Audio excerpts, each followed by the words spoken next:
ሃይ ጋይስ በዛሬ ቪዲዮ ደግሞ የማሳያችሁ እዚህ ስክሪን ላይ እንደምታዩት ይሄኛው ቴብል አለ። ይሄን ቴብል እናንተ እንደዚህ በተለመደው እንዲ ሴሌክት ያደርጋችሁ ከዛም በኋላ እዚህ መጣችሁ ሜርጅ፣ ይሄኛውን ደግሞ እዚህ መጣችሁ ሜርጅ፣ ይሄኛውም ደግሞ እዚህ የመጣችሁ ሜርጅ ማድረግ ትችላላችሁ። ነገር ግን በዛሬ ቪዲዮ የማሳያችሁ እንዴት አድርጋችሁ በአንድ ክሊክ ወይ ደግሞ በአንድ ሾርት ከት ብቻ ሙሉውን በአንድ እንዴት አድርጋችሁ አንድ ላይ መርጅ ማድረግ እንደምትችሉ አሳያችኋለሁ። እስከ መጨረሻ ተከታተሉኝ።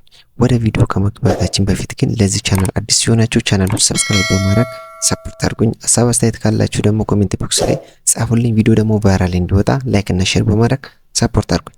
ኦኬ ይሄኛው ነገር ባክ ሌበልና ይሄን ነገር ሙሉ በሙሉ አንድ ላይ መርጅ ለማድረግ ቀጥታ ምን እናደርጋለን? እዚህ መተን ሙሉ ሴሌክት እናደርጋለን። ከዛም በኋላ ወደ ኪቦርዳችን በመሄድ አልት ኤች እናካለን። ከዛም በኋላ ምንድነው የምንነካው? ኤም ኤ እናካለን። ከዛም በኋላ እንዲያርጋችሁ ቡም ማርጋችሁ ምን ማድረግ ትችላላችሁ? መርጅ ማድረግ ትችላላችሁ። እንግዲህ በዛሬ ቪዲዮ እንዴት አድርጋችሁ በቀላሉ ሾርት ከት በመጠቀም የእናንተን ቴብል አንድ ላይ በቀላል መንገድ መርጅ ማድረግ እንደምትችሉ አንድ ባል አሳይቻችኋለሁ። በዛሬ ቪዲዮ ብዙ ነገር እንደምትማሩ ባለሙሉ ተስፋ ነኝ። በሌላ ቪዲዮ እስክንገናኝ ድረስ ቪዲዮ ላይክ እና ሼር በማድረግ ቻናሉን ሰብስክራይብ በማድረግ ሰፖርት አድርጉኝ።